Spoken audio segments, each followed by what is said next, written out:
गोसाई जी की गाथाओं के बिना श्रीनाथ जी का चरित्र अधूरा है। एक दूसरे से ऐसे संलग्न है, तो साथ साथ में ये गाथाएं गाई जाएंगी जो कल हम देख रहे थे। श्री गोसाई जी का प्रागट्य हुआ है और यहां पूर्णमल क्षत्रिय ने जब से नींव खोदी गई मंदिर की और परिश्रम करने गए, दक्षिण में धन कमा कर लाए और 20 साल बाद ज्यारथी पायो खोदायो एना 20 वर्ष પછી શ્રીનાથજીનું મંદિર બન્યું गिरिराज जी। वहां मंदिर का निर्माण पूर्ण हुआ है। श्री महाप्रभु जी को समाचार मिले हैं, श्री महाप्रभु जी पधारे हैं। विक्रम संवत 1575 और अक्षय तृतीया का वह परम पावन दिन निर्धारित થયું છે કે નૂતન નંદા નૂતન મંદિરમાં શ્રીનાથજી બાવાને પાટે પધરાવીશું અક્ષય તૃતીયાના દિવસે। અને ચારે બાજુ સમાચાર પહોંચી ગયા છે। અનેક અનેક વૈષ્ણવો વ્રજવાસીઓ દર્શન કરવા માટે મંદિરમાં ઉમટ્યા છે। આખો ચોક ભરાયો છે। નવા નૂતન મંદિરને બધા જોઈ રહ્યા છે। સુંદરમાં સુંદર મંદિર સિદ્ધ થયું છે। નિજ મંદિરમાં શ્રીનાથજી બાવા મલકાઈ રહ્યા છે। શ્રીનાથજી બાવાને પાટે પધરાવવામાં આવ્યા અને જ્યાં કિવાડ ખુલ્યા છે અને જય ઘોષ ચારે બાજુ થવા લાગ્યા, સ્તુતિઓના નાદ વાગવા લાગ્યા, વધાઈના ગાન કરવા માટે કુંભનદાસ અને સુરદાસજી સામે બિરાજ્યા છે। જાજ પખાવજ વાગી રહી છે, જય ઘોષ થઈ રહ્યો છે। બધાઈ કો દિનની કો આજ, બધાઈ ના ગાન, બધાઈ કો દિનની કો આજ, બધાઈ કો દિનની કો बजावट बज रही है, जान बज रही है, मंदिर वाद्य बज रहे हैं। બધાના હૃદયમાં આનંદ ઉમટી રહ્યો છે। અમારા શ્રીનાથજી બાવાનું નવું મંદિર સિદ્ધ થયું। બધાઈ કો દિનની કો કેસરી વસ્ત્રો શ્રીનાથજી બાબાએ ધારણ કર્યા, ફૂલે પાગ બાંધી છે, જોડ ધરાવ્યો છે, સુંદર થાલી પૂજનની તૈયાર રાખી છે, કુમકુમ ઘોરી અને શ્રીનાથજી બાબાને પાટોત્સવનું તિલક મહાપ્રભુજીએ કર્યું છે। બોલો ગોવર્ધન नाथ की जय,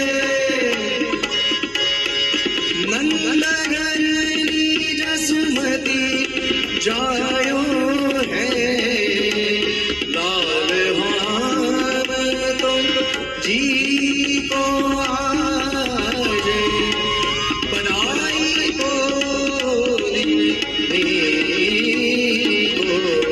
દહેલીઓ માંડવામાં આવી છે, સુંદર ચિત્રકારી દહેલીઓ પર કરી છે, સુંદર તોરણો બાંધવામાં આવ્યા છે, મંગલ સૂચક બધા જ અંગો ચિહ્નો દેખાઈ રહ્યા છે। લાલ ઉપરણો ધરાવ્યો છે પાટોત્સવનો, સુંદર કમલપત્ર શ્રીનાથજી બાવાના મુખ પર કરવામાં આવ્યા છે। શ્રીફળ લઈને ભેટ ધરી છે, કુમકુમની થાળ ગોળી મહાપ્રભુજીએ હાથ લઈને થાપા લગાવ્યા મંદિરમાં। બધા જ મંગલ સૂચક ચિહ્નો કરવામાં આવ્યા છે। બધાના હૃદય હરખાઈ રહ્યા છે અને ક્યાંક દૂર ખૂણે ઊભા પૂર્ણબલ ક્ષત્રિય છેલ્લે ભીડની ઊભા છે ખૂણામાં, બે હાથ જોડી શ્રીનાથજી બાવાના દર્શન કરી રહ્યા છે અને આંખમાંથી અશ્રુની ધારા ચાલી રહી છે।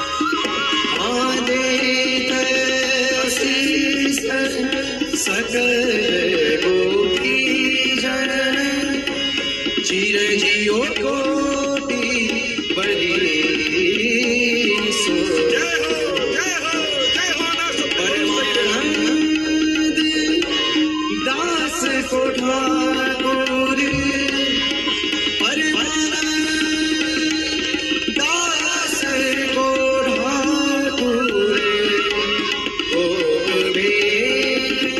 जगदीश आज, बधाई को दिननी को। હજારોની ભીડ ઉમડી છે, હરખાઈ રહ્યા છે વૈષ્ણવ અને શ્રીજી નૂતન નંદાલયમાં બિરાજ્યા, નૂતન મંદિરમાં બિરાજ્યા અને શ્રીનાથજી બાબા બરક બરક બરકી રહ્યા, પ્રસન્ન થઈ રહ્યા છે। એવી શોભા એવી આભા લાગે છે, બધાના ચિત્ત ચોરાઈ રહ્યા છે, નાચી રહ્યા છે, બધા કૂદી રહ્યા છે, નંદ મહોત્સવનો આનંદ માણી રહ્યા છે। પણ પૂર્ણબલ ક્ષત્રિય છેલ્લે ઉભા ઉભા વર્ષોથી જે ઘડીની પ્રતીક્ષા કરતા હતા, વર્ષોથી કોઈ મનોરથ આપણા મનમાં હોય અને શ્રીનાથજી એને આનંદથી પૂર્ણ કરે, ત્યારે વૈષ્ણવને કેવો આનંદ થાય। અક્ષય તૃતીયાનો દિવસ છે અને અક્ષય તૃતીયાનો દિવસ છે એટલે સુંદર બલિયાગીરી પર્વતથી ચંદનો મંગાવવામાં આવ્યા છે અને ચંદનને ઘોંટવામાં આવ્યા, ગુલાબ જળ મિશ્રિત કરવામાં આવ્યું છે અને જ્યાં રાજભોગના કિવાડ ખુલ્યા ચંદન ધરાવવા માટે મહાપ્રભુજી અગ્રસર થયા છે.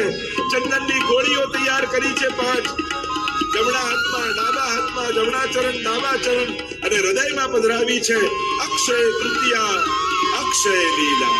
અક્ષય તૃતીયા અક્ષય લીલા નવરંગ ગિરિધર પરત ચંદન. પાપને સમાવવા માટે સુંદર ઉપચારો કરવામાં આવે છે. ગુલાબ જળનો છંટકાવ કર્યો છે, ચારે બાજુ ખસના પડદા લગાવ્યા. મહાપ્રભુજીએ સુંદર પંખો હાથથી લઈ શ્રીનાથજી બાવાને પંખો કરી રહ્યા છે. બધા વૈષ્ણવ હરખાઈ રહ્યા છે. પ્રભુ ચંદન ધરાવે છે, મહાપ્રભુજી એના દર્શન વૈષ્ણવ કરી રહ્યા છે. વામન ભાગ વૃષભાનંદી બીજ બીજ ચિત્ર કિયે નવવંદન નવરંગ ગિરિધર પરત ચંદન. અને આટલી ભીડમાં મહાપ્રભુજીની દ્રષ્ટિ પડી પૂરણમલ ક્ષત્રિય. આંખો જેની છલકાઈ રહી છે પ્રેમાશ્રુ. મહાપ્રભુજી બોલાવે પૂરણમલ અહીંયા. અને બહાર આવીને નિજ મંદિરે ઉભા રહ્યા. જયરાજ શું છે? પૂરણમલ, આજે તારો મનોરથ પૂરો થવા જઈ રહ્યો છે. હા પ્રભુ, આ આપની કૃપા છે. આપની કૃપાથી શ્રીનાથજી બાવાએ મારો મનોરથ આનંદપૂર્વક પૂર્ણ કર્યો છે. હવે તારા મનમાં કોઈ મનોરથ છે? જયરાજ, ક્ષમા કરજો. અધિકાર નથી છતાંય મનના મનોરથને રોકી શકતો નથી. મહાપ્રભુજીથી બોલો પૂરણમલ, મનમાં શું ભાવ છે? જ્યારે આપ ચંદન ધરાવતા હતા અને શ્રીનાથજી બાવાના રૂવાણા શીતલ થતા હતા, રોમ રોમ શીતલ થતા હતા અને એક ક્ષણે એ દર્શન કરીને મનમાં મનોરથ થયો જયરાજ કે જો આપ કૃપા કરો તો આ ચંદન ધરાવવાનો લાભ મને મળે. મહાપ્રભુજીએ કહ્યું તે તો બહુ મોટી સેવા ઠાકોરજીની કરી છે. કરો કિવાડ બંધ અને દ્વાર બંધ કરવામાં આવ્યા. અપ્રસ કર પૂરણમલ, અપ્રસ કરીને આવ્યા છે પૂરણમલ ક્ષત્રિય. મહાપ્રભુજી કે આજે અમે ખૂબ પ્રસન્ન છીએ. બધી મર્યાદાઓ મૂકો. આજે શ્રીનાથજી બાવા તારા હાથે ચંદન અંગીકાર કરવા તત્પર થઈ રહ્યા છે. સોનાના કટોરામાં ચંદન ઘોળવામાં આવ્યું છે અને મહાપ્રભુજી હાથ પકડી પૂરણમલને નિજ મંદિરમાં લાવ્યા છે. લો પૂરણમલ, अपने हाथ से श्रीनाथजी बाबा के चरणारविंद में चंदन समर्पित. અને બંને હાથમાં ચંદન લીધા. પૂરણમલની દ્રષ્ટિ શ્રીનાથજી બાવાના મુખારવિંદ પર છે. રોમ રોમ રોમાંચિત થઈ રહ્યા છે. પૂરણમલના આંખમાંથી ચોધાર આંસુ થઈ રહ્યા છે અને મહાપ્રભુજી હાથ પકડ્યો પૂરણમલનો અને શ્રીનાથજી બાવાના બંને ચરણારવિંદ પર મૂકી દીધો. ગદગદિત થઈ ગયા પૂરણમલ. આંખમાંથી ચોધાર આંસુ વહાવતા શ્રીનાથજી બાવાના ચરણને પકડી રાખ્યા છે. આ ચરણ જીવનભર ન છૂટે અને શ્રીનાથજી બાવા ખૂબ પ્રસન્ન થઈ રહ્યા છે. ચરણારવિંદમાં ચંદન સમર્પિત કરી સાષ્ટાંગ દંડવત પ્રણામ પૂરણમલે કર્યા અને એ જ ક્ષણે મહાપ્રભુજીએ શ્રીનાથજી બાવાનું સ્વરૂપ પૂરણમલના હૃદયમાં સ્થાપી દીધું. રોમ રોમ શ્રીનાથજી મય થઈ ગયું અને કહેવાય છે કે પછી પૂરણમલ સદાય માનસીમાં રહે. અખંડ માનસી સિદ્ધ થઈ ગઈ. બસ એક ક્ષણનો રોમાંચ જીવનભરનું ભાથું બની ગયું. ઘણીવાર અમુક ક્ષણો જીવનની એવી હોય, એ ક્ષણો જીવનભર જીવન જીવવાનો એક સહારો બની જતો. એ જે આનંદ હોય, એ જે મધુર સ્મૃતિ હોય, એ એવી હોય કે અંકિત થઈ જાય હૃદય. અને એવી અંકિત થઈ ગઈ. મહાપ્રભુજી એવી કૃપા પૂરણમલ પર કરી કે એના હાથે શ્રીનાથજી બાવાના ચરણનો સ્પર્શ એવી કૃપા મહાપ્રભુજીની થઈ. અખંડ માનસીનું દાન પૂરણમલને આપ્યું. આવા ભગવદી વૈષ્ણવ પૂરણમલ હતા. શ્રીનાથજી બાબાએ આજ્ઞા કરીને એ આજ્ઞાને પૂર્ણ કરવા માટે પોતાના આખા જીવનનું સમર્પણ પૂરણમલે કર્યું. ધને ખૂટ્યું, હાર્યા નહીં, થાક્યા નહીં, નિરાશ થયા નહીં. સેવા કરવામાં કદાચ કોઈ વિપરીત સંજોગ આવે તો એમાં પરીક્ષા નહીં પણ ઠાકોરજીની કૃપા જ જાણે. પ્રભુ મારા પર કોઈ વિશેષ કૃપા કરવા માંગે છે. અને આવું સુંદર મંદિર સિદ્ધ થયું. શ્રીનાથજી બાબા બિરાજ્યા. ધન્ય ધન્ય થયા પૂરણમલ ક્ષત્રિ. અને શ્રીનાથજી બાબા રોમ રોમમાં વ્યાપી ગયા. હવે તો શ્રીનાથજીનું સુંદર નવું મંદિર સિદ્ધ થઈ ગયું. મહાપ્રભુજી કે હવે આથી તો આટલા મોટું મંદિર થયું તો હવે બધી વ્યવસ્થા ઉભી કરો. દરેક પ્રકારની વ્યવસ્થાઓ ગોઠવવાની તૈયારીઓ શરૂ કરી. કોણ સેવા કરશે, કોણ કીર્તન ગાશે, કોણ વ્યવસ્થા કરશે. કુમનદાસ અને સુદાસને કહ્યું કે તમે કીર્તનની સેવા કરજો. મંગળાથી લઈને શયન સુધીનો અષ્ટયામનો સુંદર ક્રમ સિદ્ધ કરવામાં આવ્યો. આપણા ઠાકોરજીનો સેવા ક્રમ રહેશે. રોજ જ્યારે જાગે મંગળા થાય ત્યારથી કીર્તનની શરૂઆત રાગ ભોગ અને શૃંગાર દ્વારા આખો સેવા ક્રમ નિર્ધારિત કરવામાં આવ્યો. પણ શ્રીનાથજી બાબાના મુખિયાજી કોણ બનશે? રામદાસે કહ્યું કે હવે શ્રીનાથજી બાબાનો વૈભવ વધ્યો છે અને હું જાણું છું મારો અધિકાર અહીંયા સુધી જ હતો. હવે મારો જવાનો સમય થયો છે. આપ હવે બીજા કોઈને સેવા સોંપો. કોણ સેવા કરે? રાણે થયું કે અમારાથી અપરાધ થઈ જશે તો અમે તો કાંઈ જાણતા નથી. અને હવે આવો વૈભવ વધ્યો છે. વિચાર કરતા કરતા મનમાં થયું કે સેવા કોણ કરે? તો પછી મહાપ્રભુજીના વિદ્યા ગુરુજી હતા માધવાનંદજી. એ ત્યારે જ અભ્યાસ કરાવીને અહીંયા આવીને વસેલા અને મહાપ્રભુજીની કૃપા એમના પર હતી અને એમના હાથે ઠાકોરજીની સેવા થવાની હતી. એટલે પૂર્વથી આવીને અહીંયા રહેવા લાગ્યા. અને ત્યારે મહાપ્રભુજી આજ્ઞા કરી કે માધવાનંદજી આપ ઠાકોરજીની સેવા કરો. ગૌડીય મધ્વ સંપ્રદાયના હતા અને એમને સેવા મળી. વ્યવસ્થા ગોઠવવાની તૈયારી. હવે આમાં અધિકારપણું કોણ કરે? કૃષ્ણદાસ અધિકારી મહાપ્રભુજીના શરણે આવેલા અને કૃષ્ણદાસને મહાપ્રભુજી આજ્ઞા કરી કે કૃષ્ણદાસ તમે ઠાકોરજીનો આ સમગ્ર કારભાર સંભાળો. તમે આજથી શ્રીનાથજી બાબાના મંદિરના અધિકારી છો અને શ્રીનાથજી બાબાના દરેક પ્રકારના સુખનો વિચાર તમે કરજો. કૃષ્ણદાસ અધિકારી બની ગયા. કુમનદાસ સુદાસ કીર્તનની સેવા કરતા અને માધવાનંદજીને ઠાકોરજીની સેવાનો લાભ મળ્યો. અનેક અનેક વૈષ્ણવ મહાપ્રભુજીના શરણે આવ્યા છે. દિવસો વીતી રહ્યા છે. પરમાનંદ દાસજી મહાપ્રભુજીના સેવક થયા. પરમાનંદ દાસજીને ભક્તિ બહુ સહજ હતી ને એટલું સુંદર ગાતા. અને અણેલમાં મહાપ્રભુજીનો મુકામ સામે પ્રયાગમાં સુંદર ત્રિવેણીમાં સંતોના સમાગમ થાય. પરમાનંદ દાસજી ગાય અને મહાપ્રભુજીના જલઘરિયા જે કપૂર જલઘરિયા હતા એને કીર્તનમાં બહુ આસક્ત.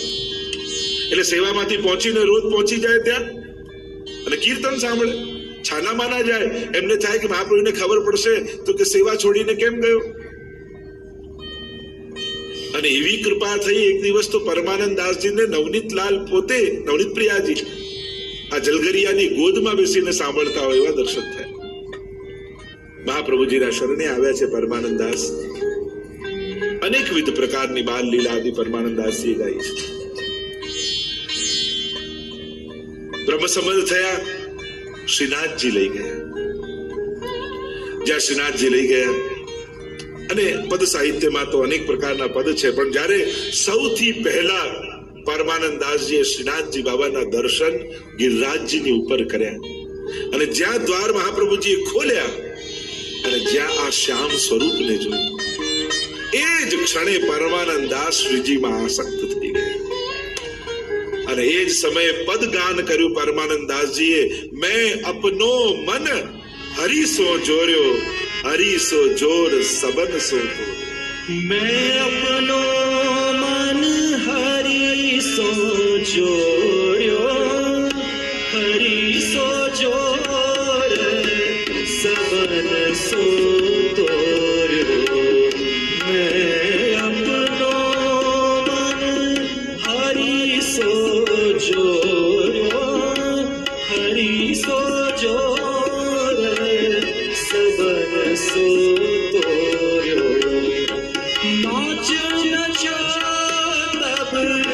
घूंघट कैसो नाच नचो तब घूंघट कैसो लोक लाज डर पटक पिछोरो लोक लाज डर पटक पिछोरो हरि सो जोर सबन सो तोरो। પરમાનંદદાસ જી આસક્ત થયા શ્રીનાથજી બાબાના કીર્તનની સેવા મહાપ્રભુજીએ સોંપી અને હવે એવો સ્નેહ શ્રીજીથી બંધાયો. અનેક અનેક પ્રસંગો પરમાનંદદાસજી આદિના, પણ અષ્ટસખાની વાર્તા વગર પણ શ્રીનાથજી ચરિત્ર અધૂરું છે. એવી એવી લીલા શ્રીનાથજી બાબાએ આ સખાઓ સાથે કરી છે. અને એક વારનો તો પ્રસંગ પરમાનંદદાસજીની વાર્તામાં આવે ને કે એક રાજાની રાણી દર્શન કરવા અને દર્શન કરવા આવી, પણ કેટલી કેટલી શરતો. હું દર્શન કરું ત્યારે કોઈ ન કરે, મારા છત્ર ચમર અને મારી બધી જ મર્યાદાઓ સાથે દર્શન કરવા જઈશ. અરે જ્યાં જગતનો નાથ વિરાજતો હોય ત્યાં ભૂમિના ટુકડાના રાજ કરનારની શું કિંમત? અને લોકો ઈચ્છે કે શ્રીજી જુએ, આ તો ત્યાં ચાદર પહેરીને જવાની વાત કરે. મહાપ્રભુજી કહ્યું ઠીક છે, એમને કરવું છે. મહાપ્રભુ તો કૃપાળુ છે, પણ આ શ્રીનાથજી બાબા કોઈનું ચલાવ્યો છે. મહાપ્રભુજી કહ્યું ઠીક છે, એ દર્શન કરતા હો ત્યારે દ્વાર બંધ રાખજો. અને દ્વાર બંધ કરવામાં આવ્યા, રાણીને અંદર લેવામાં આવ્યા. શ્રીનાથજી બાબાના દર્શન કરો, અને જ્યાં દર્શન કરતા હતા એમાં શ્રીનાથજી બાબાએ બીજું રૂપ ધારણ કર્યું. ગયા, દરવાજો ખોલી દીધો, એવી ભીડ આવી કે એકે કપડું ના રહ્યું. આ શ્રીનાથજી બાબા કોઈના મદ ચલાવી લેતા. અને પરમાનંદદાસજી સામે કીર્તન ગાય. અને જયારે આવી દશા જોઈ ત્યારે પરમાનંદદાસજી તત્કાલ કીર્તન બનાવ્યું ને કહ્યું કે કોન યહ ખેલવે કી બાની और નંદ નંદન કાહુ કી નહીં રાખત કાની. આ કઈ રમવાની રીત છે? આપ તો કોઈની શરમ નથી રાખતા.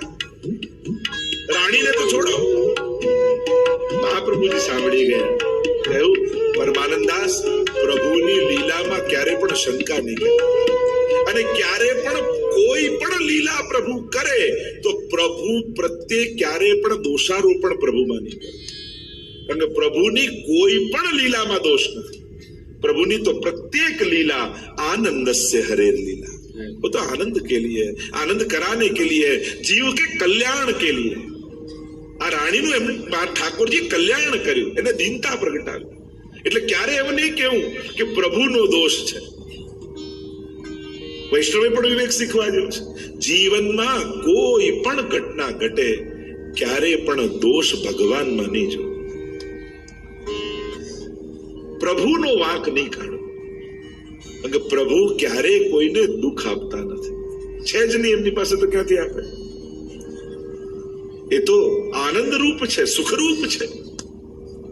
અને એટલા માટે મહાપ્રભુજી પોતે કીર્તનની પંક્તિ પહેલી લખી આપી, એસે મત ગાઓ પરમાનંદાસ કે કોન યહ ખેલવે, એસે ગાઓ કે ભલી યહ ખેલવે કી બાની. ઠાકોરજી આપનું આ રમવાની રીત બહુ સારી છે, એવું પદ ગાઓ. ઘણે ઘણે જો મહાપ્રભુજીએ કીર્તન સાહિત્યમાં મહાપ્રભુજીનું પ્રદાન છે. સુરદાસીના પદોમાં પણ બ્રજ ભયો બહેર કે પૂત, તો જયારે નંદ મહોત્સવનું વર્ણન નંદાલયનું કર્યું ત્યાં સુધી મહાપ્રભુજી શ્રવણ કરતા ગયા. પણ હવે સુરદાસજીને ગોપીઓના ઘરમાં થતા નંદ મહોત્સવના દર્શન થવા લાગ્યા, અને હવે એનું વર્ણન કરવા લાગ્યા. મહાપ્રભુજીને થયું કે આ લીલા પ્રગટ ન કરાય, એટલે ગાતા હતા સુરદાસ. ત્યારે પોતે મહાપ્રભુજીએ પંક્તિ રચીને વિરામ આપ્યો કે સુન સૂર સબન કી યહ ગતિ જીન હરિચરણ ભજે. અરે સુરદાસ, બધાની આ જ ગતિ થવાની છે. જે જે ઠાકોરજીની સેવા કરે છે, પ્રભુની ચરણારવિંદનું સેવન કરે છે, એ બધાના ઘરે આવા ઉત્સવો રોજ થવાના છે.